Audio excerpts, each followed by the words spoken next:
Elvis Presley et Anne Margaret. Leur complicité à l'écran était légendaire.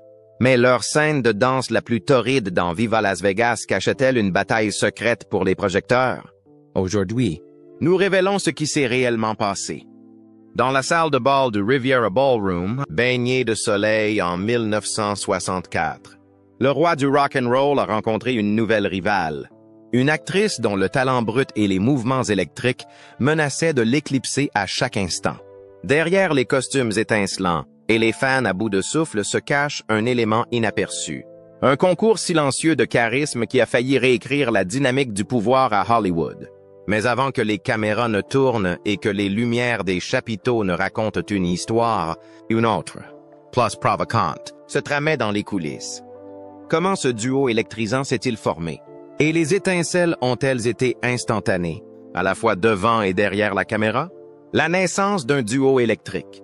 En 1963, les studios de la MGM vibrent d'une énergie puissante. Raw, Elvis Presley, est sur le point de rencontrer une force qui pourrait sans doute égaler sa propre incandescence. Les étincelles n'ont pas été immédiates. Elles menaçaient de provoquer une véritable conflagration cinématographique. Au début des années 60, Hollywood est un royaume de rêves méticuleusement élaborés. Elvis Presley navigue déjà dans ce monde comme un monarque culturel. Sa carrière cinématographique est un moteur fiable de succès. C'est alors qu'Anne Margaret Olsen est arrivée dans ce firmament bien établi. Elle était une dynamo américano-suédoise.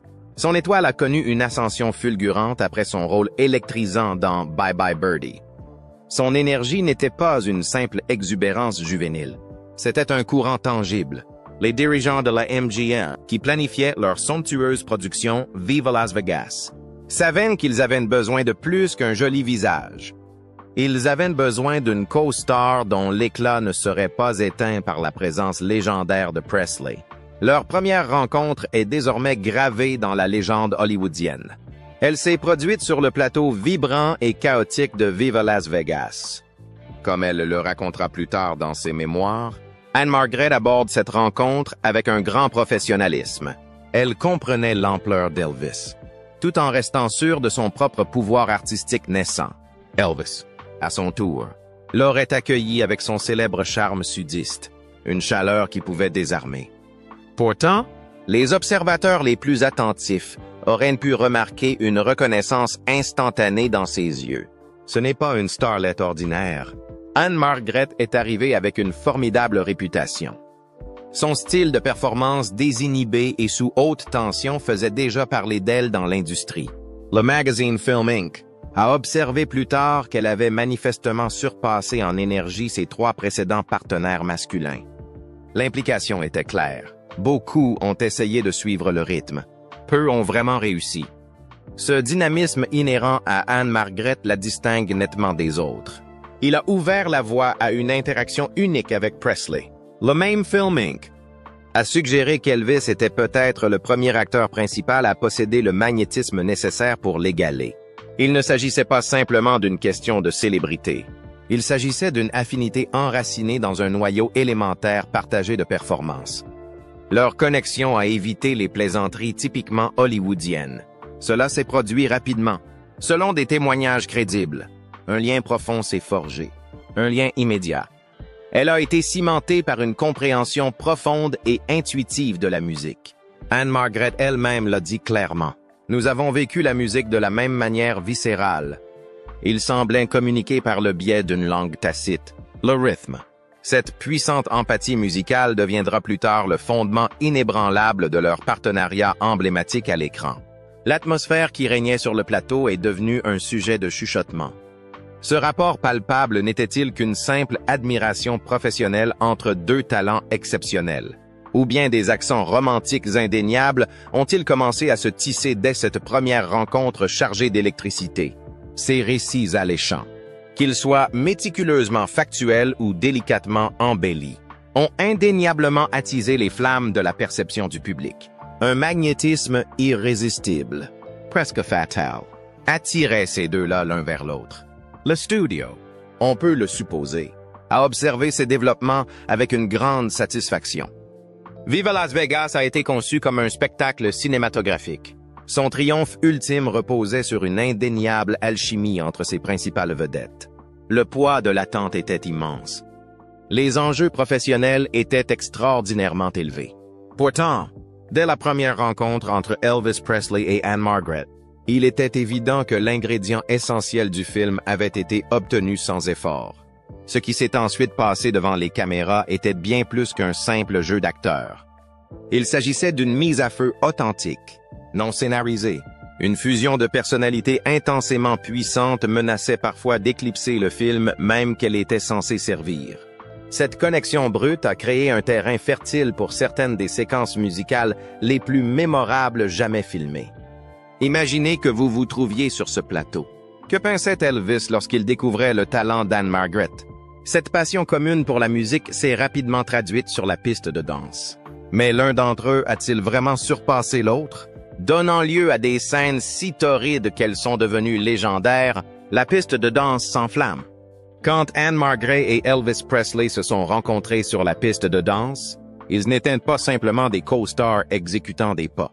Ils sont devenus, selon les mots inoubliables d'Ann-Margret, des images virtuelles en miroir, libérant une passion cinétique qui a pratiquement mis le feu au celluloïd lui-même. Les répétitions de Viva Las Vegas ont été des séances de création intenses et concentrées. Il ne s'agissait pas de tournage occasionnel. Il s'agissait de creusets où le talent brut était forgé pour devenir une légende de l'écran. Les photographies prises en coulisses, bien que peu nombreuses, donnent un aperçu de ce processus exigeant. Elvis et Ann-Margret, souvent en simple tenue de répétition. Le visage brillant d'effort se consacre entièrement à la perfection des moments de pure magie à l'écran. La chorégraphie de ces scènes désormais emblématiques a été principalement conçue par David Winters. Il s'agit d'un choix important. Winters était, fait remarquable, l'ancien élève de danse d'Ann-Margret. Elle l'a défendu. Elle l'a recommandé pour ce rôle clé dans Viva Las Vegas. C'était la première fois que Winters était crédité en tant que chorégraphe d'un film important. Un saut dans la cour des grands. Sa compréhension profonde des capacités explosives d'Ann-Margret, de son registre et de son énergie intrépide était sans aucun doute intime et inégalée. Il savait ce qu'elle pouvait faire. Il savait comment la pousser. La vibrante et immensément talentueuse Toni Basil assistait David Winters. Basil apparaît elle-même comme danseuse dans le film. Elle était la fille qui portait la robe rouge lors de la mémorable scène de la piscine. Un éclair de couleurs et de mouvements brillants. Sa vision de la période des répétitions est inestimable. Basil a raconté qu'au début, il enseignait séparément à Elvis et à Ann-Margret leur routine complexe et souvent physiquement exigeante. Chaque star a perfectionné ses parties de manière isolée. Elvis a travaillé sur sa signature. Ann-Margret a affiné sa technique éblouissante. Imaginez l'attente sur le plateau. Puis vint le moment de vérité. Le moment de réunir ces deux supernovas sur la même piste de danse. La réaction de Toni Basil à leur première répétition commune a été une exclamation pure et simple. « Wow !» Se souvient-elle, sa voix résonnant encore de l'étonnement des décennies plus tard. « Wow! Oh my God! » La fusion a été instantanée. L'alchimie n'était pas seulement visible. C'était une onde de choc palpable. Ann-Margret a décrit cette connexion profonde, presque symbiotique, avec une clarté reposante et éclatante. La musique a allumé une passion ardente et refoulée en Elvis et en moi, a-t-elle révélé dans ses mémoires. Il ne s'agissait pas d'un simple enthousiasme professionnel. Il s'agissait d'une combustion partagée, presque primitive. Cette expression, passion refoulée, laisse entrevoir des puits d'énergie, peut-être même de frustration, qui trouvent enfin leur libération explosive dans la danse, l'un par l'autre. Nous nous sommes regardés et nous avons vu des images virtuelles. Quand Elvis a poussé son bassin, le mien s'est mis à bouger aussi. Cette imagerie incroyablement franche et physique en dit long. Elle suggère une synchronisation qui transcende les simples pas appris ou les décomptes minutieux. Elle laissait entrevoir une compréhension presque télépathique du mouvement, du rythme et de l'énergie sans complexe. Regardez leur séquence de danse, en particulier l'introduction explosive et emblématique de la chanson Come On Everybody. L'énergie visuelle est presque écrasante. Ils sautent de l'écran. Ils se déplacent comme une unité parfaitement intégrée. Pourtant, et c'est essentiel, chacune conserve sa personnalité distincte, puissante et individuelle. C'est un duo d'égal à égal, une danse de feu et de grâce, une danse de puissance et de précision. L'intensité reste palpable, même à travers le filtre du temps, des décennies plus tard. Il ne s'agissait pas seulement d'une bonne chorégraphie. Il a été exécuté de manière experte. C'était quelque chose de beaucoup plus élémentaire. C'était un éclair capturé. La force pure et indéniable de leur connexion est quelque chose qu'Anne-Margrethe elle-même a reconnu comme étant extraordinaire. Presque d'un autre monde, nous avons tous les deux ressenti un courant, une électricité qui nous a traversés.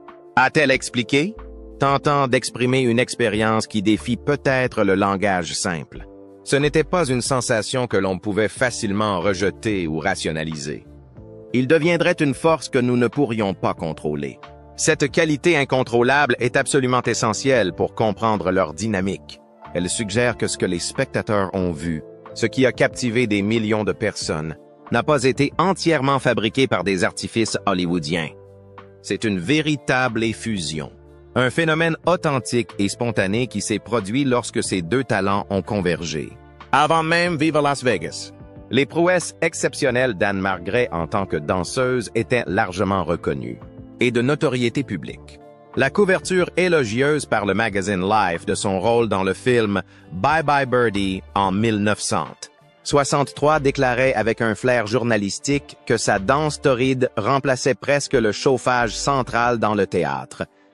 Elle a apporté ce même talent incendiaire, presque dangereusement puissant, sur le plateau d'Elvis. Peut-être qu'en sa présence, ressentant cette énergie unique en miroir, elle l'a encore amplifiée. Ses mouvements étaient d'une précision à couper le souffle, mais aussi d'une sauvagerie palpitante. Ils étaient impeccablement contrôlés, tout en donnant l'impression d'une liberté totale et joyeuse. Ce niveau d'expression authentique et explosive était-il simplement le résultat d'une bonne direction, d'une pratique assidue et d'une capacité naturelle? Ou s'agissait-il de quelque chose de plus profond, d'une véritable rencontre unique d'âmes artistiques enflammées par un feu réciproque? Leur danse n'était pas simplement un mouvement scénarisé. C'était l'expression authentique et spontanée de leur compréhension mutuelle du rythme et de la musique. Chaque regard, chaque sourire partagé et chaque tour synchronisé confirment cette relation profonde et tacite. Cela soulève inévitablement une question alléchante, presque provocante. Elvis Presley, le roi incontesté du rock and roll, un homme qui avait dansé avec de nombreuses femmes de premier plan et dont l'image était synonyme de mouvement charismatique. Avait-il déjà expérimenté ce niveau exact de synchronisation profonde, presque surprenante? Anne-Margrethe était-elle vraiment unique dans sa capacité remarquable à le suivre, à le rencontrer, à le défier et à fusionner avec lui sur la piste de danse d'une manière aussi dynamique et inoubliable? Les preuves visuelles conservées dans le film sont tout à fait convaincantes. Il invite à l'examen. Il exige un verdict. Regardez-les bouger. Regardez bien. Voyez-vous cette connexion virtuelle en miroir dans toute sa gloire? Et compte tenu de tout cela, qui avait vraiment l'avantage dans ces concours de danse exaltants, presque compétitifs, mais alors que l'étoile d'Anne-Margrethe brillait de plus en plus sur le plateau, que son talent brillait avec une luminescence indéniable, presque aveuglante. Cette énergie incroyable et incontrôlable a-t-elle commencé à mettre certaines personnes mal à l'aise? Peut-être même le roi lui-même? Anne-Margrethe a-t-elle volé le spectacle? Mal à l'aise? La rumeur dit qu'Anne-Margrethe n'a pas seulement dansé avec Elvis. Elle dansait autour de tout le monde. Les projecteurs semblaient suivre chacun de ses mouvements électrisants. Ce n'était pas un changement subtil. C'était une attraction magnétique. L'argument selon lequel Anne-Margrethe Olsen vole sans équivoque la scène et le film dans des numéros cruciaux comme « Allez, tout le monde » n'est pas nouveau. Il est exprimé par les critiques et les fans depuis des décennies. Gold Radio, réfléchissant à leur dynamique, a déclaré sans embâche qu'elle volait la vedette. Il s'agit d'une affirmation audacieuse qui remet en question la hiérarchie établie d'un film d'Elvis Presley. Pourtant, les preuves visuelles à l'écran sont irréfutables. Son énergie est inépuisable et son talent indéniable. Il est presque impossible de détourner le regard. Neusner, une source connue pour ses observations pointues sur le Hollywood classique, l'a exprimé de manière encore plus directe. Ann-Margret est l'incarnation de l'expression danser comme si personne ne regardait. Cela montre son abandon joyeux et sans entrave.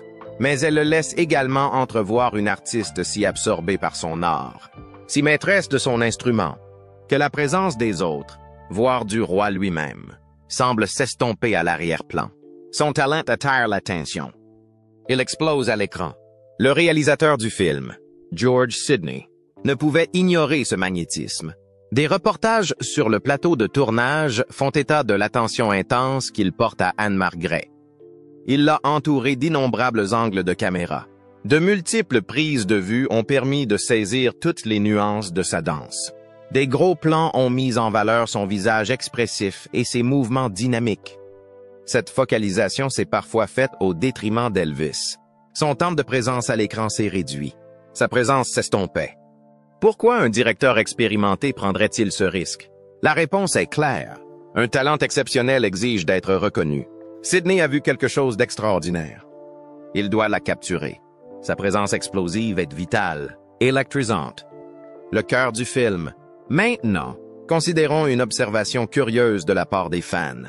Certains ont remarqué que la synchronisation labiale d'Elvis faiblissait lors des scènes énergiques.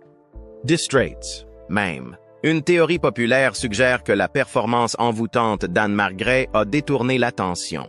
Son énergie était si captivante qu'elle a pu perturber la concentration d'Elvis. Leur style de danse contraste fortement. Elvis avec ses mouvements caractéristiques, le déhanchement, les secousses énergiques des jambes, une énergie rock and roll brute. Elle avait captivé le monde entier. Ann-Margret, elle, a apporté un arsenal différent. Un arsenal puissant. Elle a suivi une formation de danse. L'école de danse Marjorie Young. Cette base technique était évidente. Pourtant, elle était imprégnée d'une grande énergie naturelle, presque incontrôlable. Son style était un tourbillon, précision et abandon. Elle ne pouvait s'empêcher de dominer l'espace visuel qu'il partageait. Son talent est une force qui refusait d'être mise en sourdine. Cela soulève une question cruciale, presque délicate. Comment Elvis Presley, le roi incontesté, se sentait-il vraiment? Un homme habitué à être le centre de tout univers qu'il occupait, face à une co-star qui pouvait potentiellement, et de manière si visible, le supplanter dans son propre film, surtout dans une arène, qui est au cœur de son image en tant que performance musicale et danse. Y a-t-il eu une lueur de jalousie professionnelle? Un moment de malaise? Ou s'agissait-il d'une pure admiration pour une collègue artiste? Une artiste au sommet de son art. L'histoire est sujette à interprétation, mais les preuves à l'écran sont là pour tout le monde. Regardons à nouveau cette scène de près. Pensez-vous qu'Ann-Margret danse mieux qu'Elvis? Pourriez-vous la quitter des yeux? Soyez honnête. Sa performance attire l'attention. Elle exige une réaction. Cette supernova à l'écran, cette explosion de talent et de charisme ne passe pas inaperçue. En coulisses, les murmures d'admiration commençaient peut-être à se mêler aux murmures d'inquiétude. Une bataille pour le contrôle, pour l'âme même du film, se préparait. Que s'est-il passé exactement lorsque les caméras ont cessé de tourner? La fureur du colonel et le prétendu dilemme du roi. Lorsque les caméras se sont arrêtées, le véritable drame a commencé. Le colonel Tom Parker, manager d'Elvis à la poignée de fer, aurait vu rouge, et il n'y avait pas que les lumières éblouissantes de Las Vegas. L'alchimie à l'écran entre Elvis et Ann-Margret était indéniable. Trop indéniable, peut-être, pour certains. Parker, un maître stratège, un homme qui a méticuleusement construit le mythe d'Elvis Presley, perçoit une menace. Pas nécessairement une menace romantique, mais une menace professionnelle. Une menace pour la domination singulière et incontestée de son client vedette. Le film s'intitule Viva Las Vegas, un film d'Elvis Presley. Pourtant, le buzz, l'énergie visuelle pure, semblait souvent graviter autour d'Ann-Margret. Son talent est celui d'un feu de forêt. Le travail de Parker consistait à contrôler les incendies, en particulier ceux qui risquaient de brûler le roi. La fureur du colonel Parker, selon des récits détaillés comme ceux d'Elvis Infonet, était principalement dirigée contre George Sidney. Sidney était le réalisateur du film. Parker accuse Sidney d'avoir délibérément tenté de déplacer le centre d'intérêt du film, de faire Ann-Margret la véritable star aux dépens d'Elvis. Parker aurait rappelé au producteur, en termes très clairs, qu'il s'agissait d'un film d'Elvis Presley, de son investissement, de sa marque. Il aurait reproché à Sidney de donner à Ann-Margret trop de gros plans favorables et trop de reprises pour ses numéros de danse déjà spectaculaires. Sidney, cinéaste chevronné, a défendu ses choix. Il a affirmé qu'Ann-Margret était un talent sensationnel. Le public l'adore. Sa présence vibrante mettait en valeur le film et Elvis. Mais Parker ne se laisse pas facilement convaincre par les arguments artistiques. Ses préoccupations étaient d'ordre commercial. Il s'agissait de garder le contrôle et de maintenir Elvis au sommet absolu. Le conflit s'est aggravé. La tension sur le plateau est devenue palpable. Deux duos spécifiques, minutieusement répétés et filmés, ont été supprimés. Le premier, You're the Boss, était un numéro enjoué et plein d'esprit. Today, Tomorrow and Forever était l'autre. Une ballade tendre et profondément romantique. Cette dernière séquence, en particulier, aurait été d'une grande beauté. Elvis donnant la sérénade à Ann-Margret. In time, sincère. Des images ou des photos de cette scène supprimée, parfois partagées par des sources telles que Country Rebel, laissent entrevoir sa puissance émotionnelle. Sa suppression a indéniablement modifié l'orientation romantique du film. Elle a atténué le développement à l'écran de leur histoire d'amour. Pourquoi ces scènes ont-elles été coupées? Les raisons officielles auraient pu être le rythme ou la durée du film. La rumeur veut que le colonel Parker soit intervenu directement. Il aurait estimé que ces duos donnaient trop d'importance à Ann-Margret. Trop d'égalité avec Elvis. La chanson The Lady Loves Me est restée, mais le paysage de la collaboration a été manifestement modifié. Une autre couche de ce drame en coulisses est constituée par les sentiments d'Elvis lui-même. Des sources suggèrent qu'Elvis lui-même s'est plaint à Parker. Il aurait eu l'impression que Sidney essayait de l'exclure du film. Fox News a même souligné l'affirmation du réalisateur George Sidney selon laquelle Elvis était parfois envieux de l'attention considérable que recevait Ann-Margret. Cette envie aurait conduit à un choix spécifique du réalisateur pour la scène finale du film. Un écran partagé, garantissant aux deux stars un traitement visuel égal mais séparé. Un compromis, ou peut-être une concession. Voici donc l'essentiel de ce qui s'est passé. Malgré les feux d'artifice professionnels et les scènes coupées de manière controversée, un lien indéniable et profondément personnel s'était forgé entre Elvis et Ann-Margret. Un lien qui semblait transcender la politique. Mais s'agissait-il d'une véritable âme sœur, comme certains l'ont chuchoté? Ou peut-être n'était-ce qu'une autre illusion éblouissante créée sous les lumières brillantes et impitoyables d'Hollywood? Âme sœur ou battage hollywoodien? Ann-Margret a un jour avoué, avec des mots à la fois tendres et obsédants, qu'Elvis Presley était son âme sœur. Mais aussi romantique que cela puisse paraître. La vérité n'est peut-être pas dans le conte de fées. Enfin, pas tout à fait. Pas avec Priscilla de retour à Graceland et sous les lumières brillantes et impitoyables d'Hollywood. Dans ses mémoires, My Story, Ann-Margret n'a jamais vraiment décrit Elvis comme celui qui s'est enfui. Elle décrit plutôt quelque chose de plus subtil, de plus durable. Elle dit qu'ils ont été taillés dans la même étoffe. Une description inquiétante, presque spirituelle, qui penche moins vers le bonheur éternel que vers un miroir éternel. Quelqu'un qui comprenait tout simplement. Dans les coulisses, les choses sont devenues physiques. Rapidement. Lamar Fike, un proche du cercle d'Elvis, a dit un jour sans embâche que c'était chaud et lourd. Et selon Marty Lacker, un autre mafioso de Memphis, ils tenaient beaucoup l'un à l'autre. Ce ne sont pas des paroles en l'air. Elles émanaient d'hommes qui avaient vu Elvis passer d'une relation à l'autre avec un détachement froid. Mais avec Ann-Margret, quelque chose semblait différent.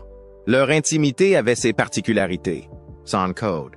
Les lettres d'Ann-Margret à Elvis étaient souvent signées Bunny ou Thumper, un surnom privé empreint d'affection enfantine et de sous-entendus adultes. Et Elvis, il a commandé un lit rond et rose rien que pour elle. Passe pour Graceland, pour elle. Ce n'était pas une passade. Mais à Memphis, quelqu'un d'autre attendait. Quelqu'un qui avait déjà abandonné son adolescence pour le roi, Priscilla Beaulieu. La présence de Priscilla jette une ombre longue et silencieuse sur tous les souvenirs passionnés qu'Anne-Margret a osé partager. Et Anne-Margret n'a jamais prétendu le contraire. Elle a écrit « D'autres facteurs dans la vie d'Elvis l'ont éloigné de moi, et je les ai compris. » Ces facteurs n'étaient pas seulement Priscilla. Il s'agissait du devoir, de l'image et de l'empire. Elvis n'était pas qu'un homme. Il est désormais une machine. Il appartenait à RCA, au colonel Parker et à l'Amérique. Et l'amour, le véritable amour, ne s'inscrivait pas toujours dans le calendrier. On murmurait aussi que le studio avait peut-être attisé les flammes. L'alchimie entre Anne et Elvis était électrique. Mais tout cela était-il réel ou faisait-il partie de la campagne de marketing de Viva Las Vegas? La réponse se trouve probablement quelque part entre les deux. Leur lien était à l'origine authentique, peut-être même sacré. Mais Hollywood a une façon d'amplifier l'affection, d'exagérer la passion et de monétiser l'alchimie. Et sur le plateau, les choses ont évolué, subtilement, de manière inconfortable. Pourtant, l'affection entre les deux ne s'est jamais démentie. Même des décennies plus tard, Anne-Margret parle d'Elvis avec chaleur et respect, sans amertume. Mais même cette chaleur n'a pas pu les sauver de ce qui les attendait. Fox News l'a résumé en 6 mots glaçants. L'histoire d'amour n'a pas duré. Pourquoi? À cause des rivalités, de managers, des fans, ou tout simplement parce que 2 flammes jumelles ne peuvent pas brûler éternellement sans se consumer l'une l'autre. Quelle que soit la raison, une chose est sûre, âme sœur ou non. Leur histoire ne s'est pas terminée dans une chapelle. Il s'est terminé dans le silence. Et peut-être que dans une autre vie, Celie Rose aurait trouvé sa place à Graceland. Mais avant de clore ce chapitre, revenons un peu en arrière, car c'est peut-être la façon dont leur histoire s'est terminée qui est la plus déchirante. La rupture silencieuse, la promesse tacite, et le dernier geste qui en dit plus long que les mots. Au-delà des projecteurs, si leur idylle s'est estompée, les échos de leur partenariat électrique à Viva Las Vegas ont résonné pendant des décennies. Longtemps après que les lumières se sont éteintes et que le rideau est tombé, une question a refusé de s'éteindre dans le cœur de leurs fans. Au moment où Viva Las Vegas a terminé sa carrière cinématographique, Anne-Margret ne se contente pas de suivre les traces de la célébrité d'Elvis. Chaque fois qu'Anne-Margret ouvrait un spectacle, une composition florale familière arrivait en coulisses. En forme de guitare, sans aucun doute Elvis. Ce n'était pas seulement de la nostalgie. C'était un geste lourd de sens. Respect. Affection. Peut-être une rébellion subtile contre le contrôle rigide de l'image publique d'Elvis par le colonel. Même en silence, il a trouvé le moyen de reconnaître sa brillance. Mais à l'époque de la sortie du film, le grand public ignorait largement la véritable profondeur de leur dynamique. Le flirt joué à l'écran a été mis sur le compte de la performance. La rivalité hors caméra. Les répétitions intenses. Les numéros musicaux coupés. On en parlait à voix basse dans les couloirs des studios. On ne les étalait pas sur les couvertures des magazines. Ce n'est que plus tard, par le biais de mémoires, de comptes rendus sur les coulisses et de quelques commentaires stratégiquement lâchés, que le véritable feu derrière le cadre est apparu au grand jour. C'est ainsi que l'héritage de Viva Las Vegas prend une nouvelle dimension. L'attrait durable de Viva Las Vegas tient-il uniquement à la bande-son et au spectacle?